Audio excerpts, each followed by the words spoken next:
अगर भगवान नहीं होते हाँ। तो अत्याचार भी नहीं होते। ऐसा करना भोलेनाथ ने सिखाया, बेईमानी छल कपट श्री कृष्ण ने सिखाया, तलाक देकर नारियों को बेघा करना श्री राम ने सिखाया, झूठ बोलना नारद मुनि ने सिखाया।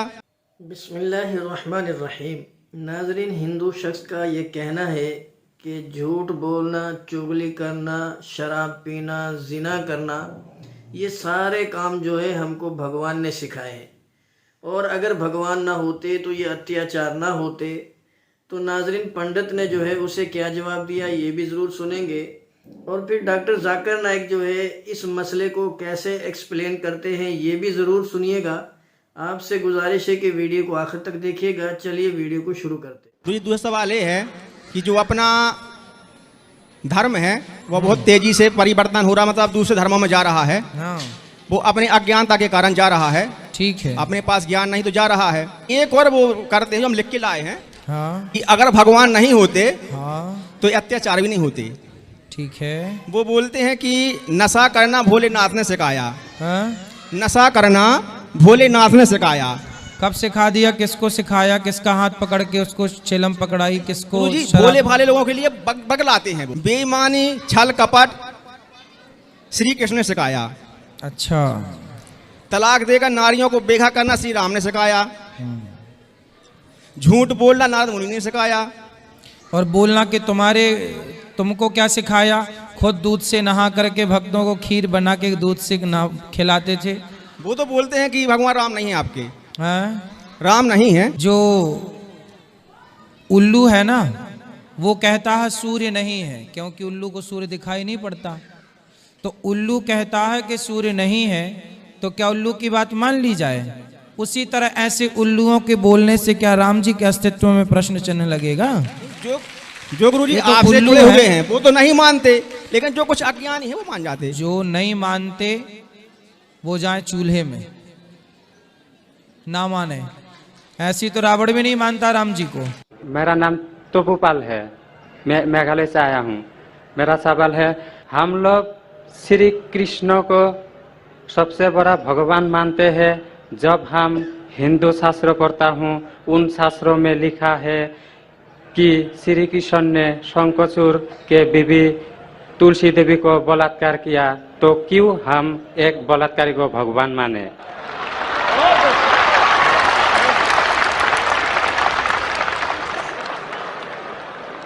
भाई साहब का सवाल है कि हम श्री कृष्ण को भगवान मानते हैं, अगर उसने बलात्कार किया है तो बलात्कारी को भगवान क्यों माने? भाई साहब, जैसे मैंने कहा कि मैं हिंदू धार्मिक किताब पढ़ चुका हूँ, वेद पढ़ चुका हूँ, महाभारत पढ़ चुका हूँ, रामायण पढ़ चुका हूँ, और मैं जब पब्लिक में प्रचार करता हूँ तो मैं ऐसा प्रचार करता हूँ, अच्छी बातें कहता हूँ, पढ़ता हूँ सब कुछ, यकसानियत की बात करता हूँ और कहता हूँ, इख्तिलाफ की नहीं करता हूं। आपने जो सवाल पूछे कि क्यों मानते, मैं आपसे पूछूंगा आप क्यों मानते? आप अगर कहते नहीं मानना चाहिए तो आप मत मानो।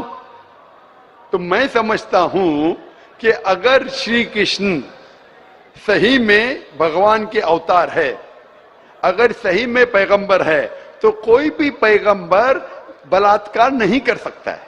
सर, लिखा है तो बोई में लिखा है, किताब ग्रंथ में लिखा है। भाई साहब, मैं जानता हूं, मैं आपका जवाब देता हूं, मैं जानता हूं। मैंने नहीं कहा कि आप गलत कह रहे, मैं आपको कह रहा हूं ना।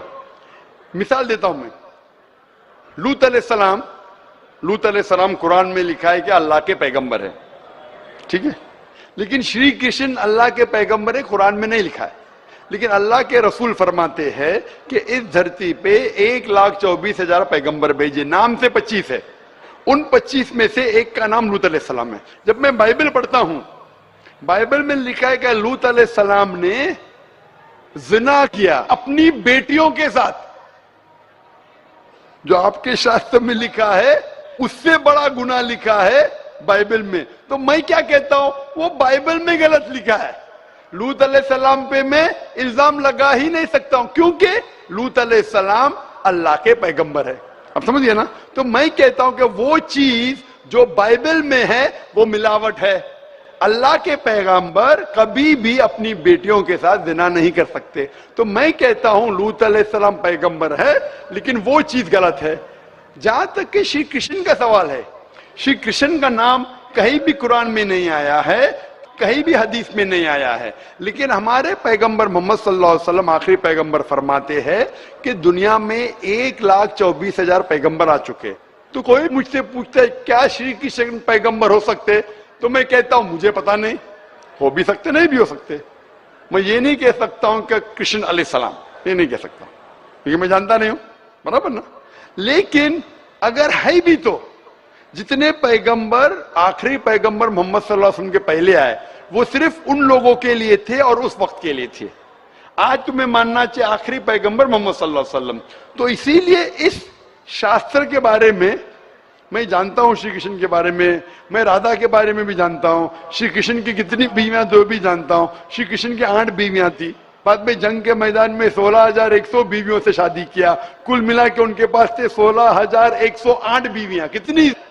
16,108 बीवियां महाभारत में लिखा है, और उन 16,108 में से राधा उनकी बीवी नहीं थी।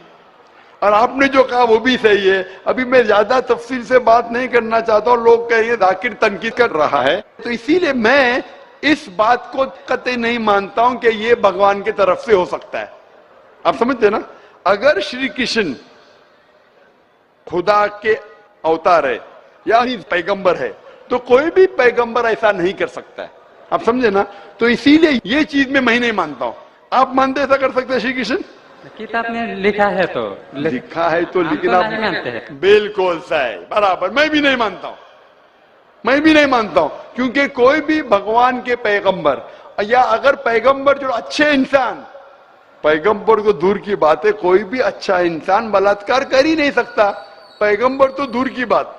आप समझे ना, कोई भी अच्छा धार्मिक इंसान बलात्कार नहीं कर सकता है, तो सवाल उठता है नहीं। इसीलिए मैं लोगों के सामने ये सब पेश नहीं करता हूं, नहीं तो लोग बोलेंगे ये झगड़े लड़ा रहा है।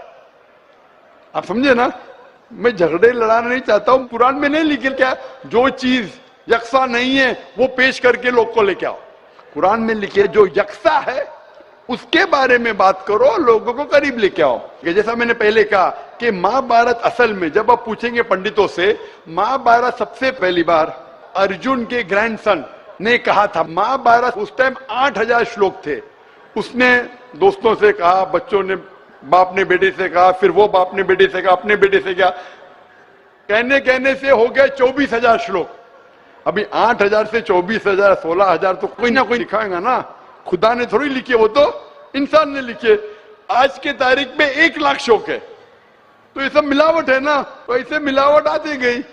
इसीलिए मैंने जब पूछा कि अगर 1 गिलास पानी है, साफ पानी है, 1 कतरा गटर का पानी आपके सामने डालूंगा, आपके सामने डालूंगा, गंदा पानी, काला पानी, 1 बूंद उसे मिलाऊंगा तो नजर नहीं आएगा, आपको पानी पीएंगे? क्यों? मिलावट है। अगर चुपके से किसने मिलाया आपको नहीं पता तो शायद पी लेंगे, बराबर ना। तो जब पता चल गया कि मिलावट है बाकी शास्त्रों में, तो साफ और सुथरे शास्त्रों की तरफ आओ ना। इसमें एक भी मिलावट नहीं है। चैलेंज है कुरान में, कुरान का चैलेंज है। इसीलिए जो लोग तनकीद करने की कोशिश करते हैं, एक फेमस आदमी है विलियम मोर, जो बहुत तनकीद करता है इस्लाम का। तो ये विलियम मोर ने जो सबसे ज्यादा कट्टर खिलाफ था इस्लाम के, 200 साल पहले लिखा कि एक वाहिद मजहबी किताब जो 100% अभी तक के हूबहू वही है, जरा भी मिलावट नहीं है, वो था ईसाई। उसने कहा वो कुरान है। तो जो तनकीद करने वाला ऐसा लिख रहा है कि 100% वाहिद किताब जो 100% अभी तक सही है वो कुरान है। तो इसीलिए अगर आपको पता चला कि बाकी किताबों में मिलावट है, तो आप सही किताब की तरफ आ जाओ, कुरान की तरफ। नाजरीन, उम्मीद है आपको वीडियो पसंद आई होगी। अगर वीडियो पसंद आई हो तो वीडियो को लाइक और शेयर जरूर कर दीजिएगा, चैनल को सब्सक्राइब कर दीजिएगा और बेल आइकन को प्रेस कर लीजिएगा ताकि हर नई आने वाली वीडियो आपको बर वक्त मिल सके। नाजरीन, ये भी ज़रूर बताइएगा कि आपको हमारी वीडियो कैसी लगी, वीडियो के अंदर आपको क्या पॉइंट बेहतर लगा। कमेंट बॉक्स में अपनी राय का इजहार ज़रूर कीजिएगा। मिलते हैं अगली वीडियो में, इजाज़त दीजिए, अल्लाह हाफिज़।